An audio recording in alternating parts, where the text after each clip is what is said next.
What's going on, guys? So today on this Shoky review, we're going to be taking a look at the new HG After Colony XXXG-01SR Gundam Sandrock, the Colony Liberation Organization mobile suit. It's a whole lot of words. But it is the new HG version of the Sandrock that just came out a couple months ago, and I got my hands on it not too long ago. But had to grab it eventually because we've already done all the other new HG versions of things for the most part.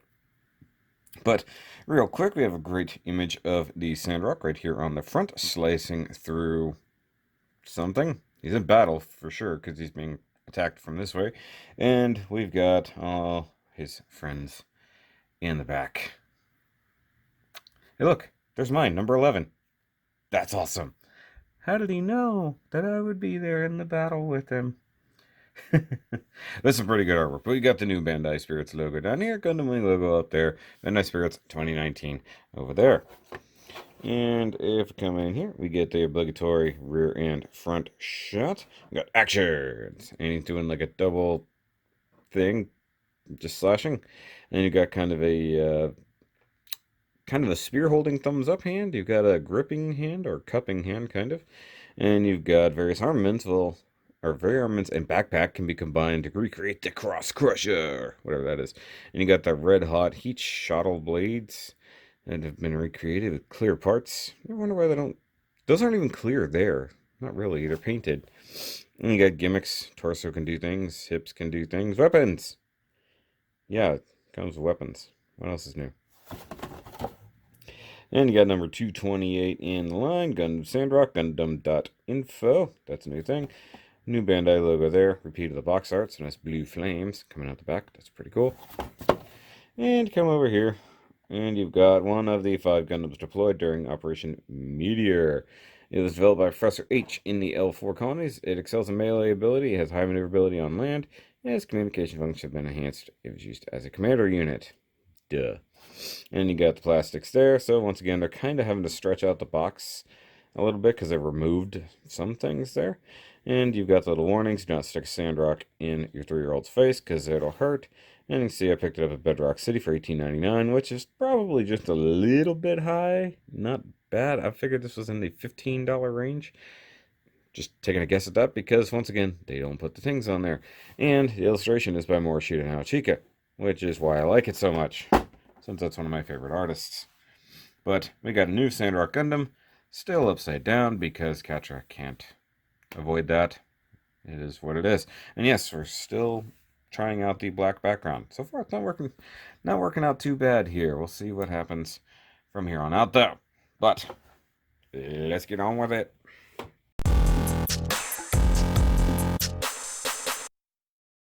Alright, guys, so we're going to do turntable time on this guy, and had a little bit of an issue there. The white was like super bright, but obviously here he's not going to be having any of his weapons and stuff. We're just going to be looking at the base Gundam. I was getting centered on the thing, but the build overall wasn't too bad. You guys got to see quite a lot of it on a Brews and Sprues episode, maybe about half of it. I was working on this while hanging out over at my parents' house and then doing other stuff. So I just wanted a quick, easy build, and well, it pretty much was. There wasn't anything crazy about it. It wasn't that hard. In some ways, it was similar to its predecessors. In some ways, it's all brand new, and that's good. And this is my first time ever building this version of the Sandrock, like the proper TV or anime version, because I've only ever built the Endless Waltz MGs. That's it. It's like I haven't done any of the other ones. Okay, so going over the Gundam. Let's zoom in on the head here, or at least try to. And it's a nicely molded head. He's got the huge giant crest that, of course, Sandrock is known for. And then he's got his little twin V-fin. Once again, I'm not used to this version. I'm used to the single V-fin guy from the later versions. And yeah, this is just a straight build. I haven't even buffed it out the paints. So this is just everything I did in the live stream, and prior to that, he is panel lined with mechanical pencil, not panel line marker, so that's a little bit of a difference there. And yeah, so his Vulcans probably need a little bit of yellow or gray paint. I forget which color it should be. He does have a sticker here in the main camera, which is cool. And then on the live stream, I added the one back there just by trimming off some of the excess from the previous. Look at this. I'm just testing where my focus actually is. Huh, maybe it's actually right here. Either way. And it's just a double jointed polycab neck. No problem. It can turkey neck with the best of them and totally pop off. It can rotate, but the really big kind of edges of the head there get in the way. And you can see here inside the chest, did just panel line with the pencil. Get a little green sticker there. I don't know what's going on here with my focus. I think I'm just going to leave it at a distance instead of trying to zoom in the easy way. He has some butterfly, but the actual range is upward on the shoulders. And somebody left me a really long comment about the way certain things are designed. I didn't really read it, if I'm honest. So some things are going to have more of a front-facing swivel, and some things are going to have an upward thing. So it is what it is. I'm not a big fan of these shoulders. I'm just going to say it now. I really do prefer the endless waltz shoulders. But speaking of shoulders, you do get the stickers here and, of course, in the back. But you do get the yellow bits here that are only on the front. That's cool. You can go all the way around. Not a big deal. The arm does move inside the shoulder. And if you do it like so, you can get a thumbs up Ketra. Yeah, I've got the thumbs up hands on here right now. Bicep swivel. It's very nice. Double jointed, so it is bending here and there, right? Yeah. Just had to make sure, because there's those ones that look like they're double jointed, but they're not. This one is. And just a normal ball joint wrist, nothing special. Got some nice nub marks right there. With the torso, he does have a little bit of leaning forward action. So if you pick up the back skirt, you can tilt him forward quite a bit. And sorry, Joey, I didn't paint the backside of the skirt. I really don't care. And you got rotation. He hits a little bit, but not that bad. No side to side, because it's just a ball joint. Didn't engineer anything inside there. You do get the stickers inside the side skirts, which actually don't look bad, if I'm honest. Got some nice color separation here, here, and here. These are all individual parts, no extra stuff necessary. So the color separation is actually much better than I expected for a kit of the scale, because sometimes, you know, Bandai do what they do. You can get a very nice high kick or chorus line like that. And if you want to swing the hips forward, you can go even crazier. It does have thigh rotation. Don't think you can go, you can go mostly all the way around, but it's rotating here. So you got the thigh rotation, get the skirts out of the way, and you can get a decent Jean-Claude with it drop down. Or actually, I'm sorry, that was up. If you do it this way, you can get it even more awkward. Split. It's weird. There's that thigh rotation. You've got double jointed knee for a very nice bend, but the back skirt gets in the way. So if you want to move the skirt out of the way, you can do that. The ankle armors down here are the most annoying thing. And yeah, that pencil isn't really happy. I do believe they just plug into the back of the ankle, so they move with the whole foot. So you've got the hinge at the top, and then this is sort of just moving along the way. You do get toe point, which is nice. I would have expected them to go with a solid foot on this. No rotation, but he does tilt side to side due to the ball joint at the bottom. So you can get an okay pose or three out of him and get a good squat pose like that. So that's pretty good. And yeah, you probably want to add a little bit of gray down here in the little toesies. Just heads up. Once again, I'm so used to the I'm so used to the endless waltz version. This one throws me off.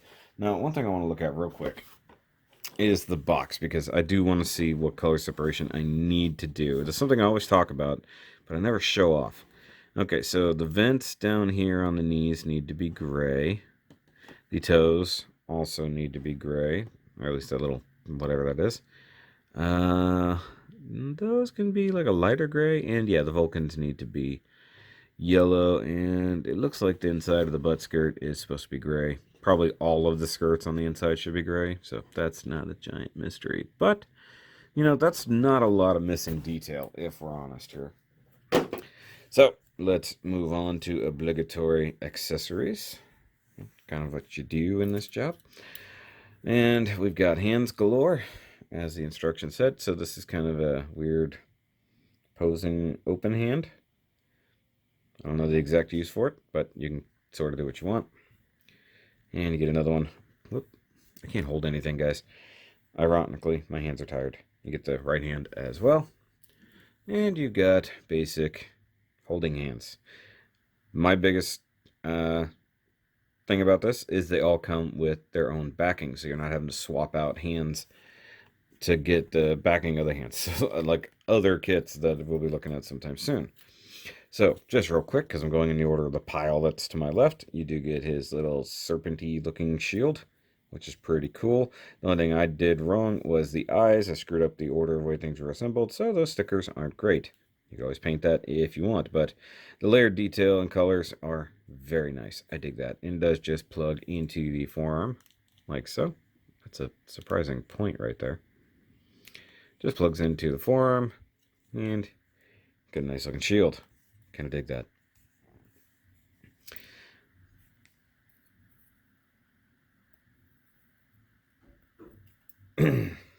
Next up, you've got his backpack with fuzzy bit included.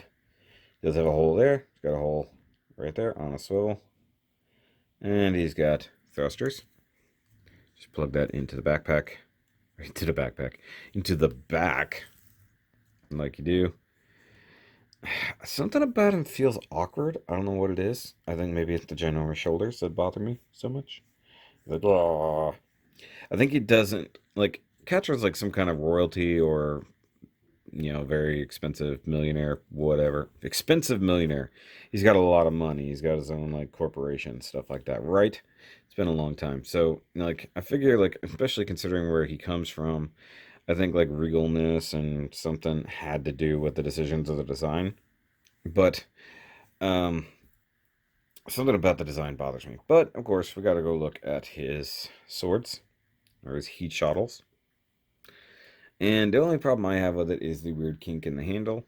Like, I know that it has to sort of be that way, but it bothers me. You know, they're scimitar-like. I mean, they're cool. Got some black fuzziness. So there's our new problem with this new set, is that white things will now end up with black fuzziness on them instead of the other way around. Okay, so he can hold that, but it's got that awkward thumb going on there. But you can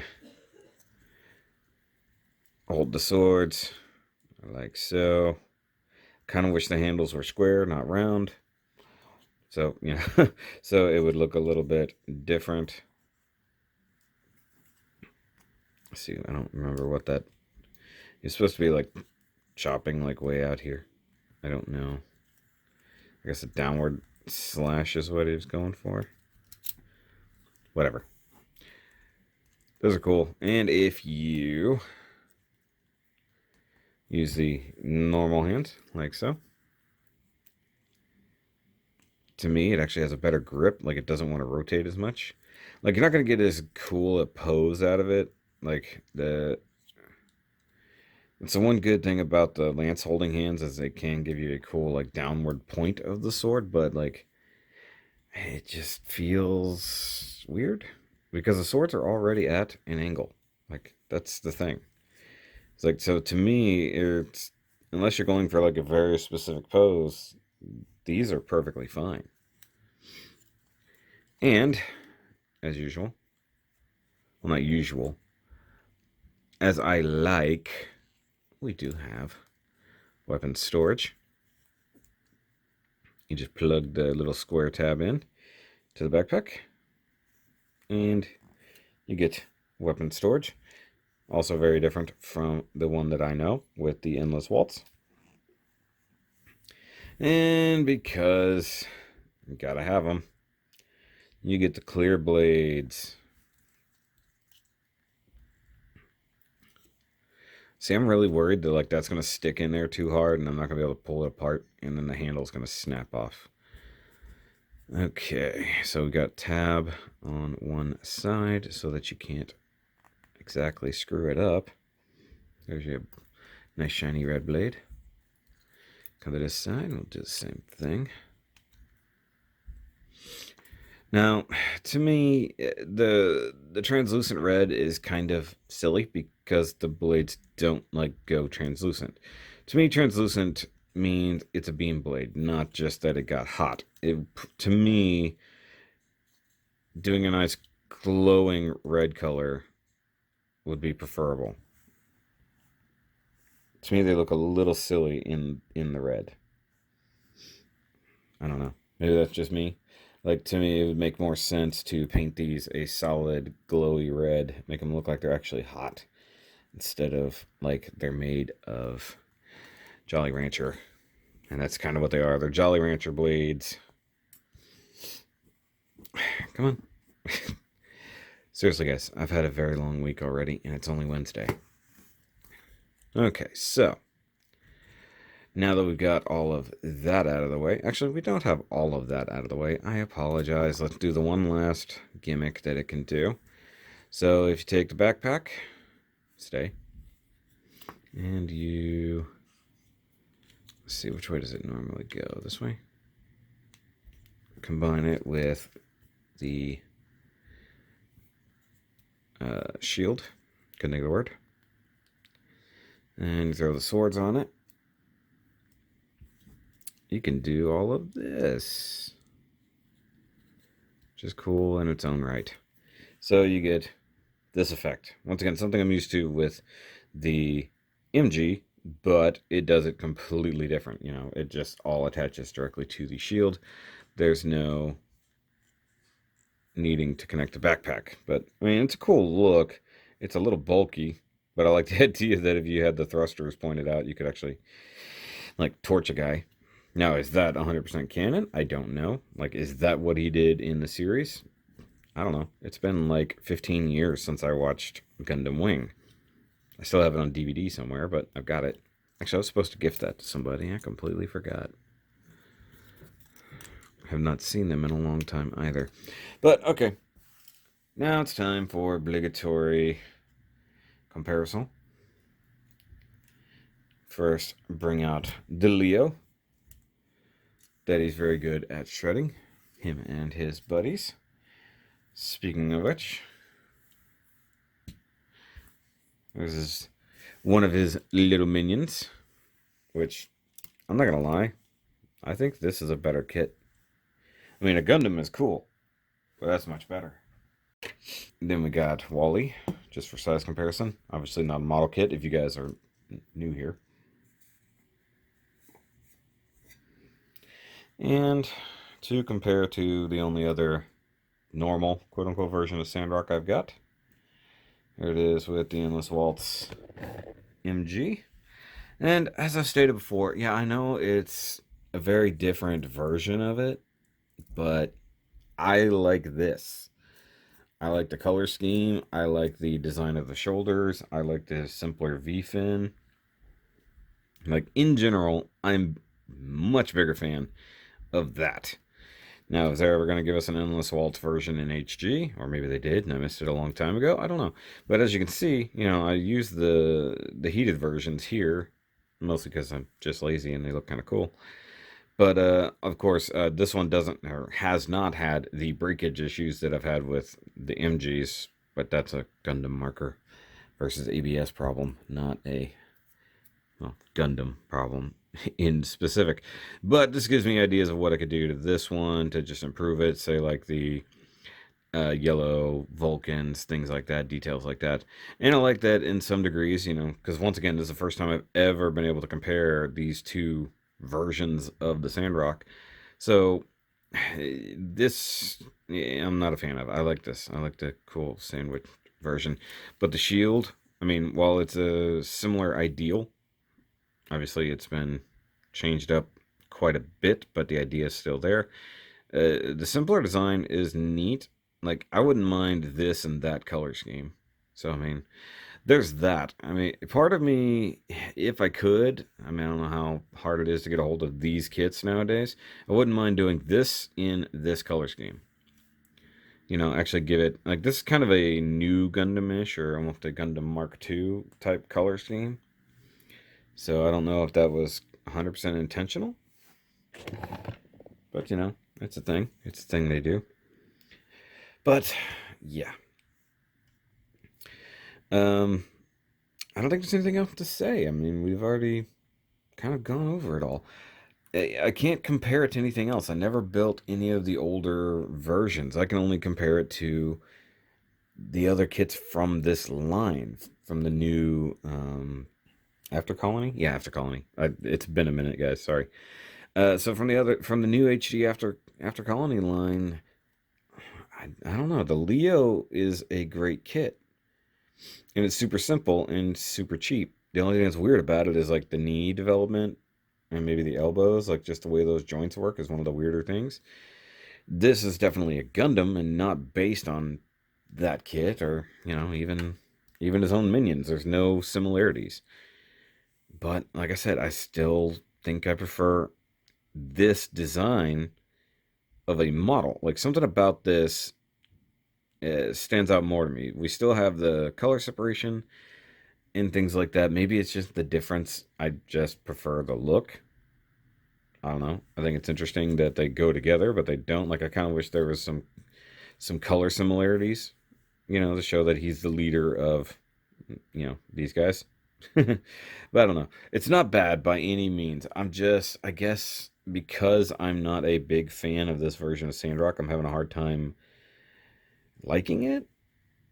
It's not bad by any means. The color separation, like I keep saying, the color separation is vastly improved over old HGs. I just wish they maybe did a little bit more. Like, I feel like, they gave you this little piece back here that was a whole separate gray piece. This little vent up front, they could have made that another piece and just layered that in there. And I know runner count, part count, they have to keep within a certain number, whatever that number might be. But I feel like some of the details could have been color separation, no problem.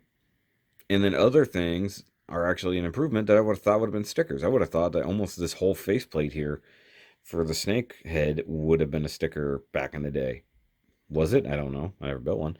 But it's not much different than what they did even on this shield. This shield's got some stickers, and these armors had some big molded stickers, but it's a good kit if you need to have your completion of the set. And everybody keeps saying, I hope they'll do more.